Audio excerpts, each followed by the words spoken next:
Hello everyone, it's Tom here. We'll get into this episode of Last Orders in just one moment. But before we do that, I just want to remind you all about our very first live show, which is coming up in 1 week's time. Yes, we're doing a live edition of Last Orders at the Battle of Ideas Festival in Westminster on Saturday, the 28th of October. Chris and myself will be joined by Patrick Christys from GB News and Madeline Grant for The Telegraph. The Battle of Ideas, if you've never been before, is a brilliant festival of debate and free speech. Me and Chris and many other people at Spiked are regulars there. So you can come to the festival, enjoy all kinds of other debates, but most importantly, see our podcast live and put your questions to our panel. We're having our show on the Saturday, the 28th of October. You can get a ticket just for the Saturday or for the whole weekend. Just go to battleofideas.org.uk. And most importantly, when you buy your tickets, make sure you use the promo code SPIKED, SPIKED, to get you 20% off. So once again, that's battleofideas.org.uk to get your tickets for our podcast on Saturday, the 28th of October. Thanks so much. And now on with the show.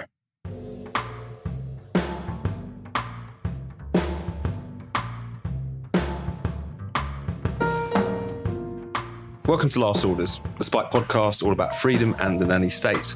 In this episode, we discuss Australia's voice referendum, Rishi Sunak's plan to ban Rizzlers, and why misgendering could soon be a crime.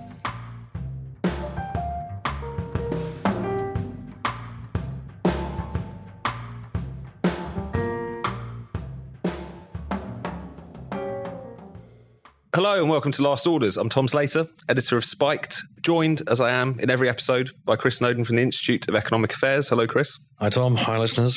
And we're delighted to be joined today by Matthew Lesh. Matthew is one of Chris's colleagues at the IEA, where he's Director of Public Policy and Communications. Matthew, thanks so much for joining us today. Thanks for having me. Long-time listener, first-time caller. It was great to have you. And we wanted to have you on because there's been a huge debate, a huge referendum in your homeland of Australia for this thing called the Indigenous voice to Parliament. Many people probably might not have been aware of this until the news broke over the weekend that this referendum for this new constitutional amendment setting up this essentially a kind of advisory body. You can explain to us what it really would constitute to represent the interests supposedly of Aboriginal, Indigenous Australians.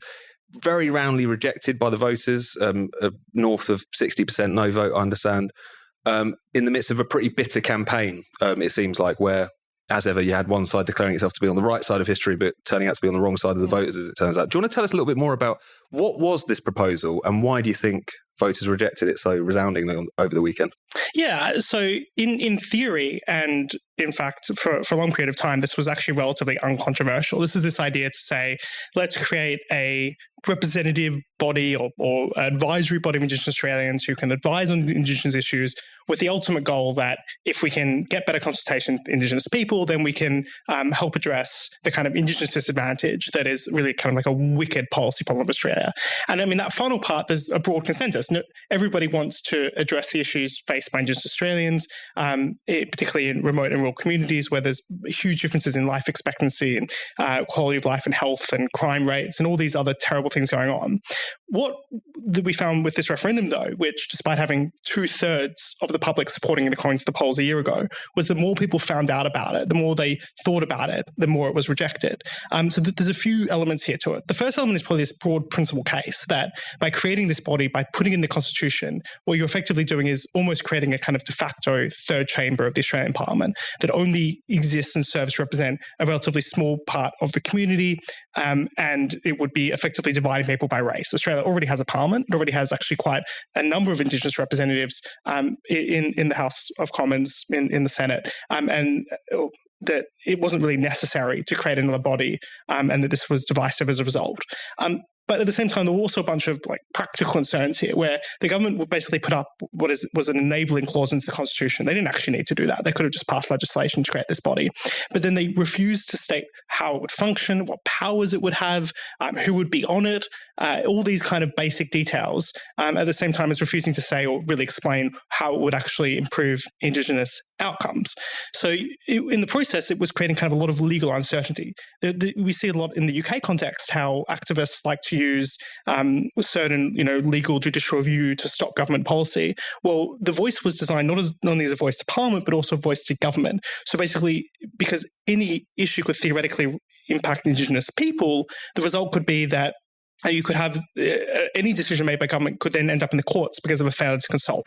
You could end up having a say on foreign policy or nuclear power, which wouldn't really be its purpose. So the scope of it wasn't very well defined or limited. And as well as combined with this fact about dividing Australians by race, you put that together, it didn't seem to be of some particular importance to Australia to have this body. It wasn't clear what it would achieve and was resoundingly rejected as a result. And it's interesting, it's got sort of the attempt to dilute one person, one vote, but for supposedly progressive reasons. I guess that's what they thought they were driving at. This kind of sense that, in the same way that you used to have kind of elitists who would say that if you own property or if you are male or if you are someone if you can pass a certain test, you should have 2 votes and all these sorts of things. It seems like a similar sort of thing. It's no wonder that people, when you can present it with that argument, particularly in a country like Australia, which really holds this very egalitarian sort of principle.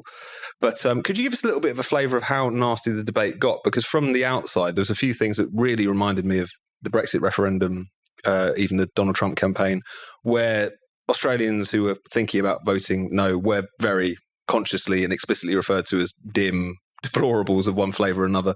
Interestingly, some of the leaders of the No campaign, who are themselves descendants of Aboriginal Australians, Jacinta Price, Warren Mundine, I saw them being referred to as basically kind of Uncle Toms in the control of various nefarious think tanks and things like this. It got very nasty. Could you give us a bit of a flavour of that and what you think that revealed about the Yes side of this campaign? Yeah, I mean, it was quite shocking. So you had the Yes campaign was basically supported by big business in Australia, by the universities. You think universities shouldn't have an ideological stance, but they decide to take a stance, as well as a lot of kind of the cultural and political elites. So very similar to the kind of Brexit debate, where you had this kind of set of metropolitan progressive types thinking, as you said earlier, right side of history, obvious proposal, basically finding, that running into reality of suburban and rural and regional Australia. And then I think you're right, the debate did turn quite nasty. I was coincidentally in Australia for family reasons last week, so I saw some of the final stage of the referendum, and just walking around the kind of inner north of Melbourne, a very progressive left-wing part of Australia, you could see, I won't repeat the words, but all sorts of like graffiti around about someone like Jacinta Price. Jacinta Price is the opposition's Indigenous Affairs lead spokesperson. She was one of the faces of the campaign, who herself is an Indigenous person who said, I don't think Australians should be divided by race. I don't think this proposal will achieve anything. This is not the way we should think about Indigenous policy. But the kind of abuse thrown at her was quite extraordinary. And just sitting around talking to people, I ended up in conversation with people who didn't necessarily know my perspective on this, who would just kind of throw out, I stayed pretty quiet, but just basically throw out a very broad claim that, the real reason this failed is because Australians are a massive bunch of racists. I don't think that's true, but that is certainly the analysis that's being put forward. And the other one that's very similar is there's this whole narrative again around mis and disinformation, where they're basically saying legitimate criticism or concerns raised about the proposal are just lies, and people aren't willing to tell the truth about the referendum because in fact it's just an innocuous proposal. I mean, it wasn't just an innocuous proposal. Otherwise, it wouldn't have needed a referendum. It wouldn't need to be put in the Constitution. It wouldn't have needed that legal status. So there's this whole kind of contradiction in the government's case that, for the change, that it didn't really kind of make much sense. Chris, does this remind you of something? Yeah, well, obviously, as you say, Brexit. I was quite interested in the BBC's coverage of this because they didn't really cover it very much until it happened, which is understandable. It's on the other side of the world. They began enthusiastically campaigning for yes, it seems like, more or less, yeah. I mean, the article they put out on their website the day before the referendum looked like it had been written through bitter tears. And it was unbelievably one-sided. I think maybe cited like 9 people who were going to vote yes and 1 person who was going to vote no, and the no person was not portrayed very sympathetically. It's this sort of right side of history mentality, isn't it? Where something is so obvious to these people that it's right that they genuinely cannot see any other side to it, and therefore the people who are on the other side must be very, very stupid or evil. How was the ABC's coverage? Because the ABC is even more biased than the BBC. Yeah, similar vibe. Yeah. I mean, I noticed on the on the website counting the results referendum, there was a big kind of text box there saying, if you're an Indigenous person who's, finding these results difficult, here's the number you can call for mental health helpline, support as a result of the referendum result. I mean, it was honestly, I can see it must have been such a shock to their system in the same way Brexit was a shock to their system. And it's that lack of willingness to explain it in its own terms, which is people had a philosophical objection to dividing people by race. The proposal wasn't well explained. Another element of it as well is people weren't that interested in it as an issue. Even the Yes campaigners said this when they had focus groups again and again and again. The first, second, third, fourth, fifth, etc. issue was always about cost of living.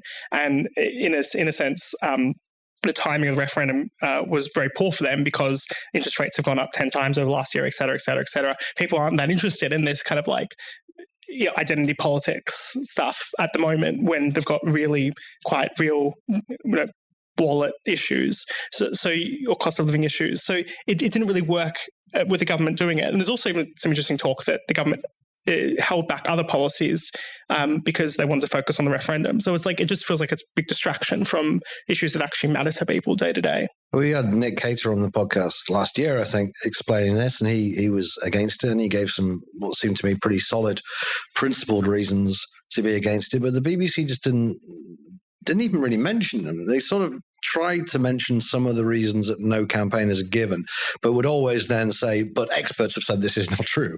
Or some people have said this is misinformation or disinformation. Yes. Yeah, right. I don't know, there's nothing like a referendum to bring a country together, is it? I think we should have more of them.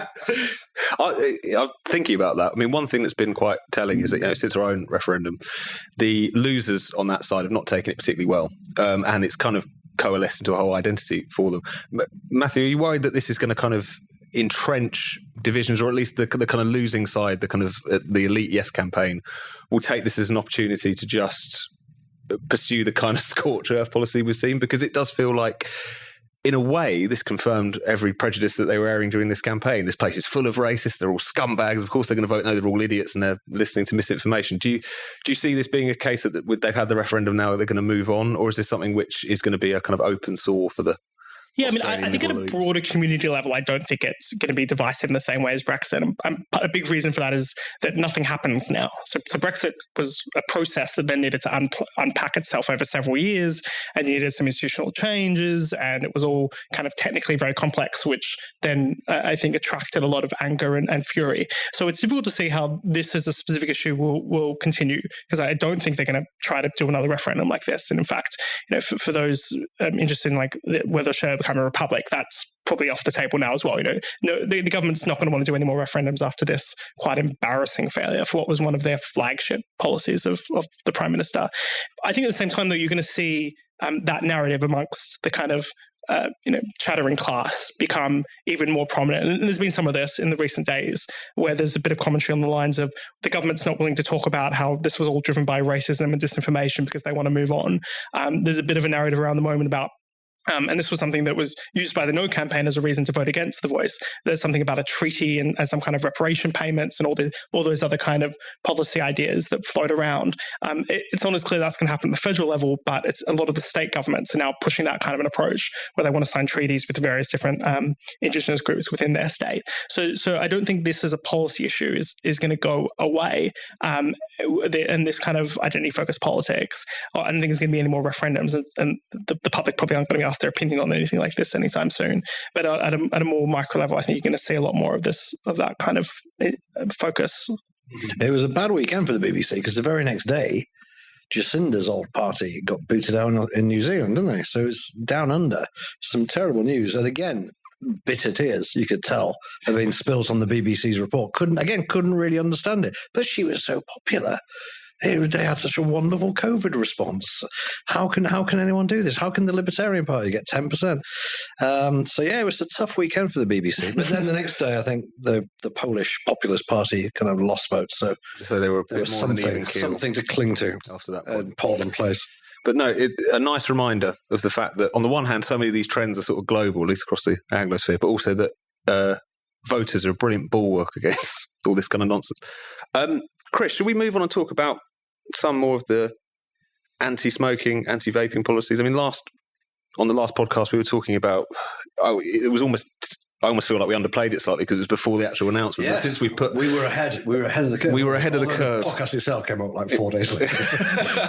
You have to believe us, we did record. We were ahead of the curve. You just didn't realise it. But yes, Rishi Sunak's escalator to smoking prohibition has finally been announced. But there's also been a whole other assortment of kind of announcements in this area. The consultation itself was published last week. And we talked a lot about the generational ban on cigarette sales, but it is going to be, or the plan is, it is going to be every tobacco product and more, in fact. So it's going to include heated tobacco, which is your IQOS and Plume.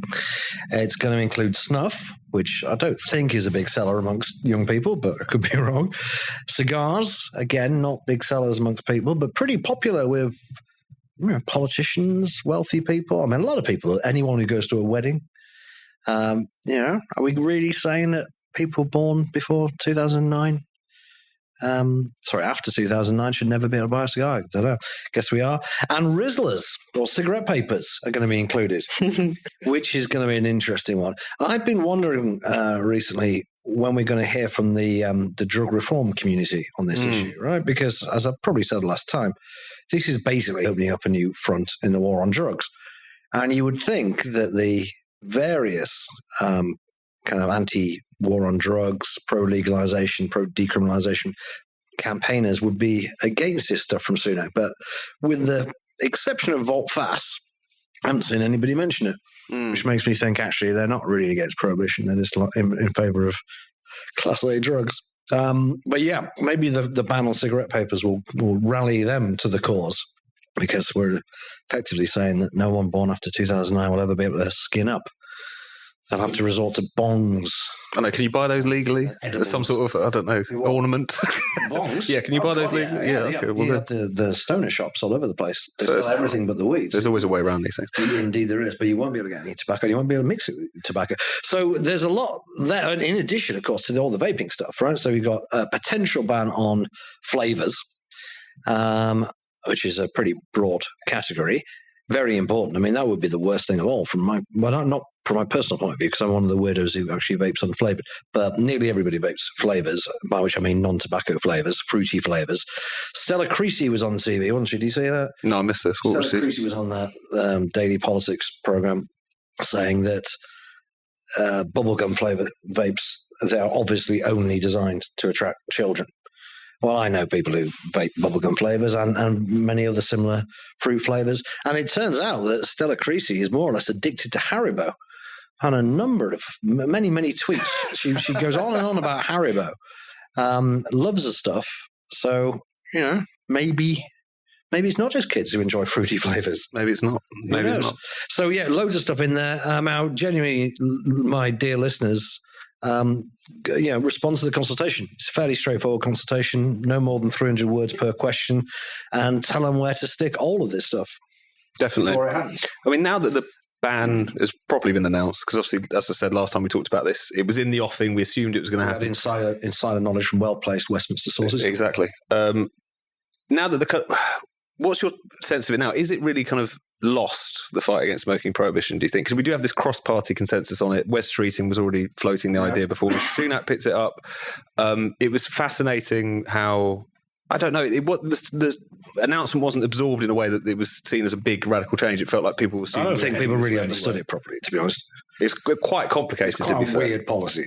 But do you think there is much hope for rolling it back, or is this just the direction of travel now, do you think? I think it's basically direction. I think it's a direction of travel. It's cross-party support. Who are you going to vote for if you don't like this? Reclaim or something? I mean, the Lib Dems are, I presume the Lib Dems are massively in favour. The Green Party are in favour. The Labour Party said they're going to whip their MPs in favour of it.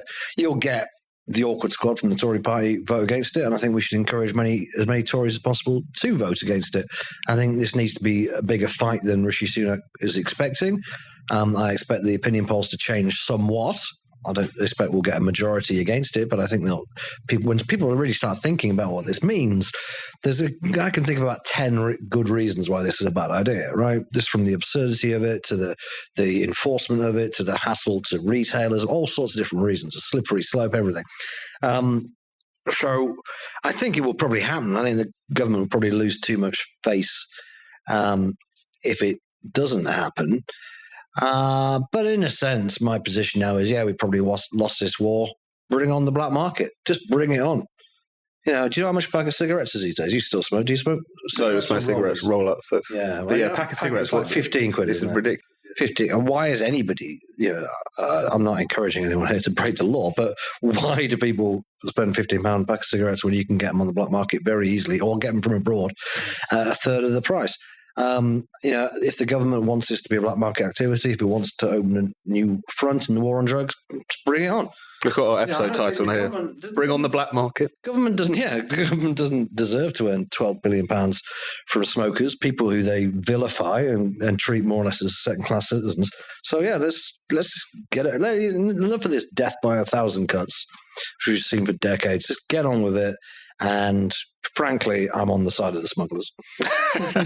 And Matt, what did you make of you can talk about the specific consultation and the Rizzlers and whatever it is if you want to, but just in the big picture, what do you think this kind of means? Do you think it was significant that this was a Tory government that brought this in rather than the alternative?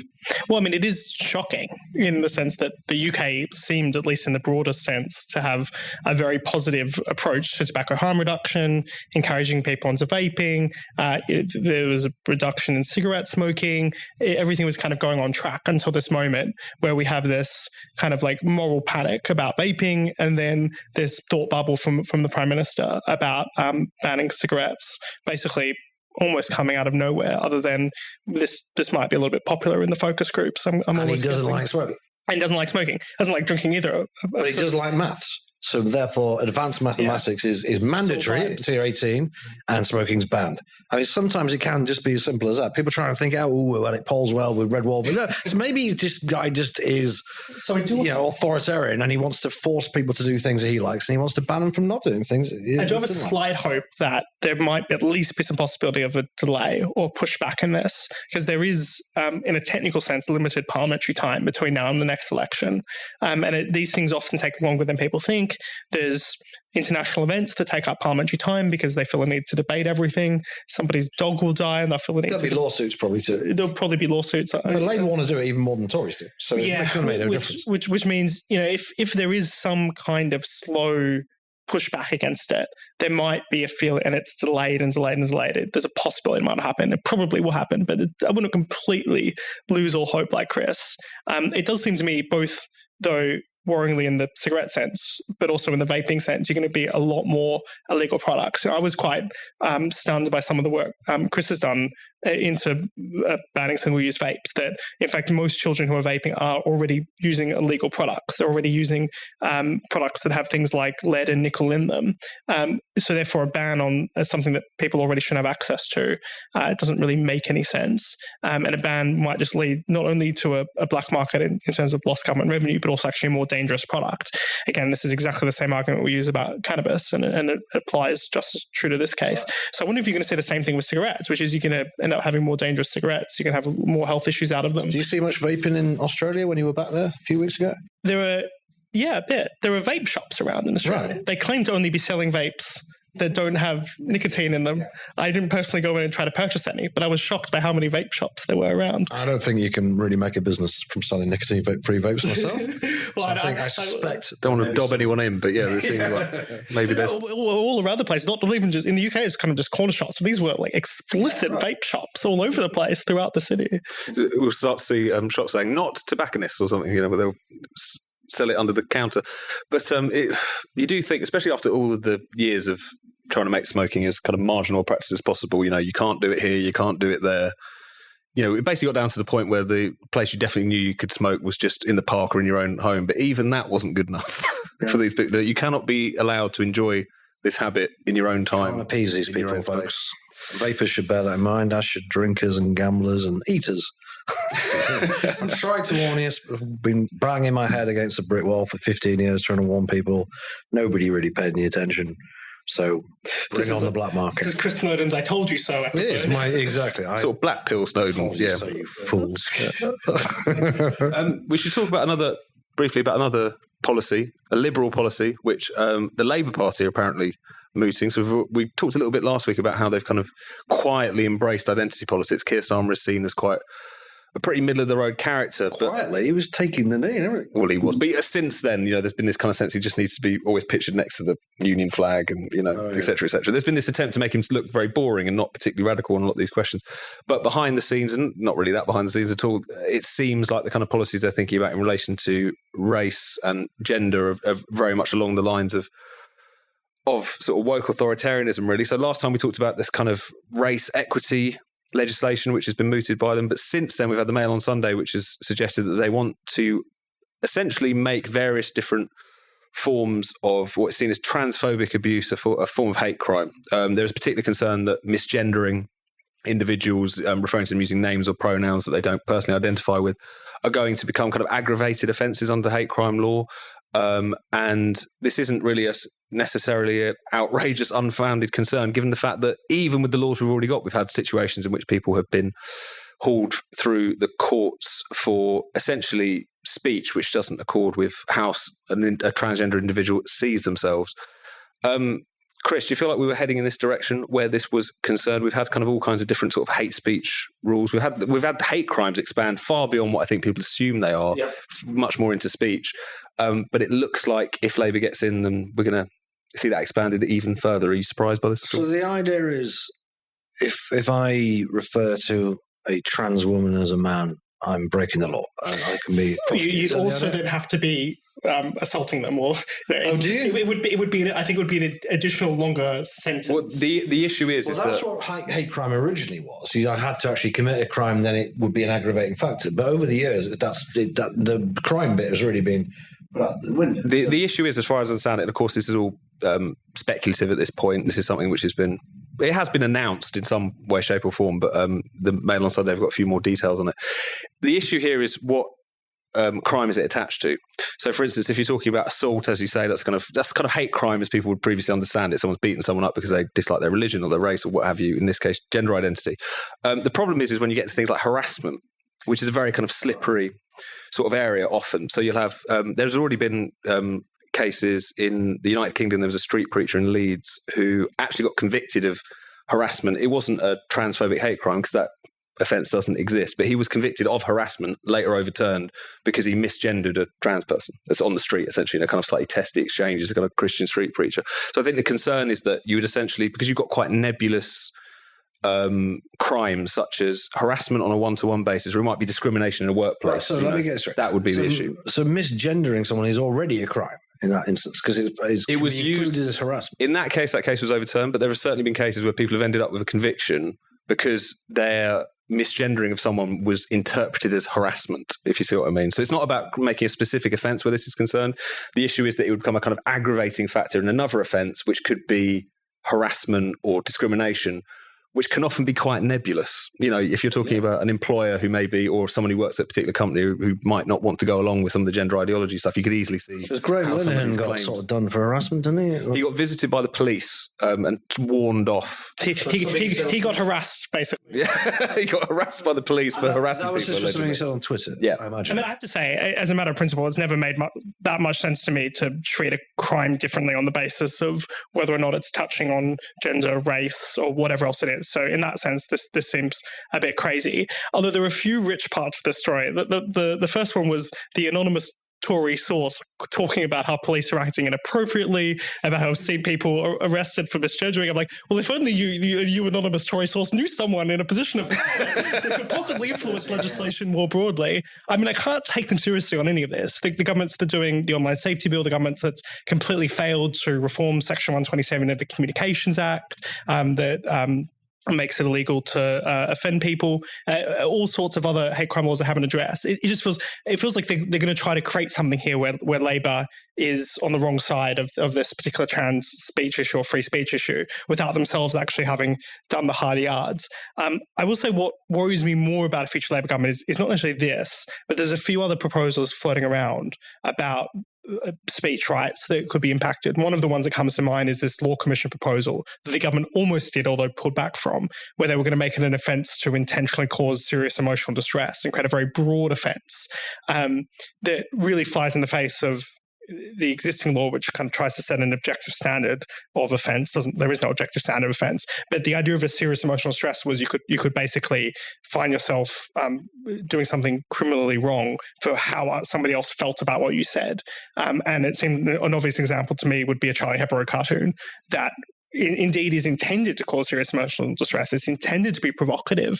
It's intended to be quite out there in its content. Would that be wrong? Also the same with the gendering issues. I mean, I think Labour will stay quiet about this before the election, but I can very much see them taking those kind of proposals forward, especially since there's already been a lot of development of the idea. Don't they want to make it illegal to be misogynistic as well? Did I read that somewhere? Making misogyny a hate crime has been a kind of long-running preoccupation. So again, does that have to be combined with harassment or some other crime, or is it just a crime to be a misogynist? I think it would be. I think the campaigns include it in essentially hate speech. So it's the sort of thing where at the moment you basically got racial and religious and so on. But yes, to make that a category of hate speech has been the sort of long-running campaign. Can't we just assume that all harassment involves an element of hate and be done with it? Mm-hmm. I mean, attacking people probably is a hate crime. People don't generally go around smacking people out of love, do they? Let's assume it's all hate. Well, some people do, Chris. And tough love. That's not love. I didn't want to go there, but you know what I'm saying. It seems to me quite obvious that you shouldn't need separate laws based upon what people were thinking at the time that they were committing some offence. Because you eventually include nearly everyone. I remember they wanted to make being anti-emo a hate crime a while ago. Maybe the goths thing comes up time and again as another category that it should be. I don't know if it would just be goths or it would be like youth subcultures or something in general. But the problem is it does invite that kind of discussion. What difference does it make if they're ginger rather than something else? If you smash someone's head in because you took a dislike to them on that basis. What about people on Tufton Street? No, exactly. Why can't they get special protection? You are the most marginalised of communities. Very marginalised, hated communities. Tufton Street where people you all know work. where to find us as well. Not actually on Tufton Street, by the way. That's the greatest bit of misdirection you've ever pulled off, suggesting that you all work on Tufton Street. But no, you're right, Matt. It does feel like it's... The problem is, even if it's not a kind of big policy flagship for the Labour Party, this is just where they are headed. I mean, in many respects, there's large sections of the Tory Party who are pretty comfortable with a lot of these things. But yes, should we be a bit more concerned about the Labour Party than some people are making out? Because the general consensus is on all kinds of issues. You certainly hear this even from supposed kind of centrist sensibles, is that, it will be much of the same. There's not really much difference. Do you think there is a kind of dividing line on a lot of these speech cultural issues, or are the two parties much of a muchness on these? Well, it seems obvious that Labour doesn't want to fight in an election on these cultural issues. That they want to fight on bread and butter stuff. Again, I mean, thinking back to the Australian referendum case we were talking about earlier, the left aren't going to win an election by trying to be culturally progressive, because the majority of the public, as we've seen time and time again, aren't necessarily with them. So what they're going to want to get back to is just talking about the horrible state of the economy, the cost of energy, housing, all these really serious issues. Even on housing, Labor might even actually end up doing some quite good policies, potentially, if they go down the right direction on it. So they almost feeling as an electoral strategy going to try to pull back from a lot of these policies. What they do when they're in government, though, I think you're right to suggest could be a completely different story and could be completely unpredictable. Would it be any better than the Tories? I don't know. The Tories have banned loads of things and hardly been positive on free speech whatsoever. So it might be much of a muchness, but it's easy to see a lot of ways in which it could be a lot worse. I mean, again, coming back to one of my obsessions, the online safety bill, Labour will be in charge of deciding what the priority areas are for Ofcom to investigate. They'll be responsible for appointing people to run Ofcom, ultimately having control of this regime to do with online speech. That is a failure of a Tory government to think about what it would be like when their opponents are in charge, which seems to happen quite a lot. And because the Tories, despite talking a good talk, haven't actually changed the institutional structures in any meaningful way, once they're out of power, you could see a whole bunch of different subtle ways in which Labour could push things in their direction very quickly and very easily, because they're much better at putting people in positions of power where they could influence those kind of policy issues. Yeah, the Labour Party wouldn't be saying this if they didn't intend to do it. Mm-hmm. And the whole strategy is to keep quiet on a whole load of stuff so you can get elected. So if they are saying these kind of things, it means they really do mean it. Yeah, right. It's like when Wes Streeting started going about this tobacco ban. I was going like, ooh, surprising that Keir Starmer's let him say that. And then he said it again. I said, oh, Keir Starmer must agree with him. And here we are. Tories have immediately nicked it. They're all, I mean, are they all as bad as each other? Is one slightly worse? I don't know. They're all appalling. I think really we need some sort of revolution. We can't carry on being ruled by these stupid, hollow people. They've got no real ideas. The pound has lost about a fifth of its value in the last 2 years, and they're talking about making it a crime to misgender people and stopping 25-year-olds smoking in 10 years' time. It's pathetic.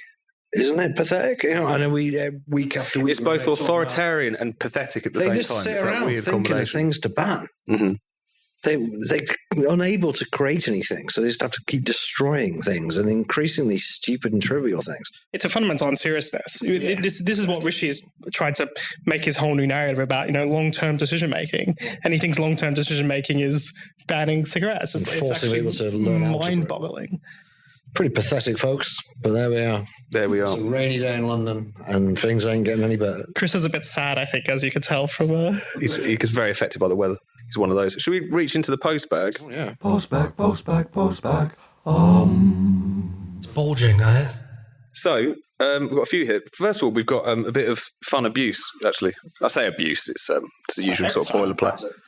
Tory boys at Spiked in the 55 Tufton Street zone are all beneficiaries of the right-wing nanny state, funded by the US and the UK Randian cult of the reactionary wealthy. They detest anything which seeks to help normal people cope with the kleptocracy whose interests they serve. I'm impressed with all the big words. Who's that from? It's a guy called Maurice Neville. Maurice Neville? Maurice Neville. Is that a real Maurice name? Neville. Is he related to Neville?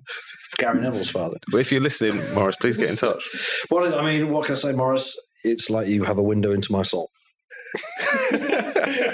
You've got us there. You've got us banged out even to the address. Do you find Please send more hate mail to 55 Tuscan Street. Do you find this stuff quite amusing? Because you must get this every day, both of you. Like Matt, do you just get constantly being accused of being some sort of puppet of, shady interests? I wish I was a puppet of shady interests. So some days I wake up and I really do wish we were on like a 6 a.m. call with Mr. Shady Interest who told me what to believe today, and then he sent me a paycheck of a more substantive quantity each month. And if you are a shady interest and are listening to the podcast, please do get in touch. Not at 55 Tuscan Street. But also, as some people have pointed out recently, not that we want to go down the kind of who funds you route, and not to do down the IEA, which is very well established and does very great work. But if you think about the number of people and the amount of money that's sloshing around, like the Tony Blair Institute for Global Change, the idea that you guys are secretly running all world affairs is slightly strange. But let's get on to some non-abusive ones. This is a question here from Twitter. Why are cigarettes and booze so expensive in Australia? What lessons/policies that Australia has do the panel think that we should copy? Presumably not the expensiveness, but I'm not sure if either of you have any insight. The obvious answer to the first part is very high taxes. Same reason as in Britain. Is booze very expensive in Australia? I think booze is much more highly taxed in Australia. What was the second part of the question? What lessons/policies that Australia has do the panel think we should copy? Matt, I think it's mostly a case of not copying Australia's nanny-state policies. I would say so, especially on vaping. No, I mean, Australia has this weird irony where we see ourselves as this kind of free, egalitarian, rebellious place, but it's often forgotten that Australia wasn't settled by prisoners. It was just as much settled by prison guards. And we lean towards a certain kind of acceptance of state power when we think it's in a kind of collective. It didn't used to, though. Isn't it nostalgic to say that in the 80s, I'm thinking, let's be honest, about Crocodile Dundee, really, but in the 80s, it wasn't a bit different. I mean, it's a vibe. There's an old narrative back to the 1930s about Australia basically seeing use of state power for kind of developmental purposes, that Australia is such a difficult place to try to live and establish yourself, not today, but historically, that there was actually a lot of dependence on the state in order to establish the colonies. And therefore, there's always been a quite substantive role from the state. There's kind of a contrary narrative there that Australia was kind of birthed in a 19th century liberalism. So like a utilitarianism. There was a lot of connections between self-reliance, the Chartists some of them were kicked out of the UK and sent to Australia. So you kind of have that push for egalitarian rights and democracy relatively early on.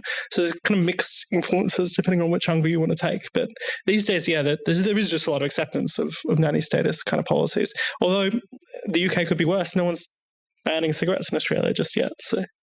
Oh, God. Become a world leader in all the worst. It would definitely be Australia next. What do you think? This one? Maybe. There was Kiwis are doing it, UK's doing it, Australia. The current government, despite being a Labour government, seems a bit less obsessed with the kind of preventative health narrative, but maybe that'll change. Now that they've lost the referendum, they might focus on that instead. Who knows?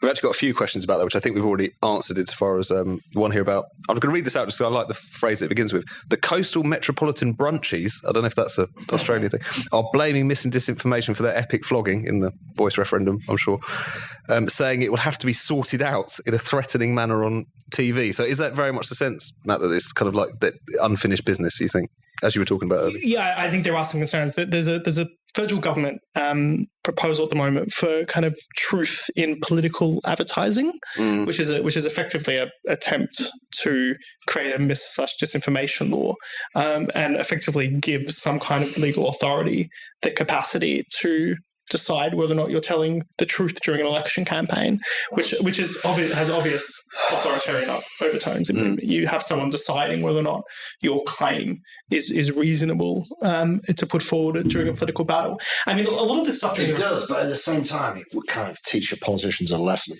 Because they want all advertising regulated or restricted. They have an explicit carve-out. The only form of advertising that doesn't have to legally be decent, truthful and honest in this country is political advertising. Now, I agree with you that in practice it would just lead to bloody BBC Verify. I think we know exactly. But the principle that, like, just the fact that political advertising is exempt from having to be honest tells you a lot about politics. I mean, in a slight defense of an inconsistent policy that shouldn't exist, which is honesty in politics is much harder to determine. So if I'm making a claim about the referendum and I say, I think it could end up be judiciable, so the court's going to end up having a big say in whether or not this body is being consulted properly. Now that's a debate. It's a genuine debate that some lawyers would agree with me about, some lawyers would disagree with me about. What is honest is pretty unclear often in politics because it's hard to figure these things out in advance. What we think is true might not be true, and et cetera, et cetera. So it is especially outrageous to have a truth in politics because it will just lead to some elite being a truth policeman. Yeah, no, it would be obviously a problem. And also a lot of the lies that are told in elections are promises, basically. What happened, by the way, to Donald Trump buying the NHS, which Jeremy Corbyn swore he had a detailed dossier which proved he was going to buy the NHS. I haven't heard any more about that. He did a bit of due diligence, worked out it wasn't a great investment. Even Trump knows a bad deal when he sees one. Of course he does. But no, misinformation just means opinions people dislike, really, most of the time. And also, if you ever think about who's going to be empowered to make these decisions, it will always be someone like Marianne Spring, unfortunately. So it's a sage lesson in that. Don't for all abuse her. She'll write another article about how she's always been abused. We're almost done here, but Matt, we've taken to asking our guests, because this being a anti-ban podcast, generally speaking, if you could have one ban, what would it be? And it obviously can't be worthy. You can't ban war or liberalism or whatever it is, or the online safety bill or whatever it might be. Ban poverty. No, I'm actually, because as I listen to this podcast, I have spent a lot of time thinking about this answer. And I'm very excited to say what it is. And it is loud motorcyclists revving their engines.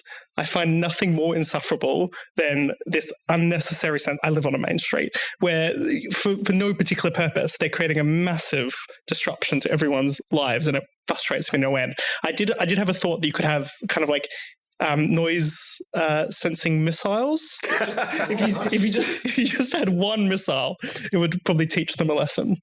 There you go. I like that you've thought about the enforcement as well as. I'm like normally with daddy status. I'm thinking about the black market. On that militaristic note, Matt, Chris, thank you very much. Thank you for having me.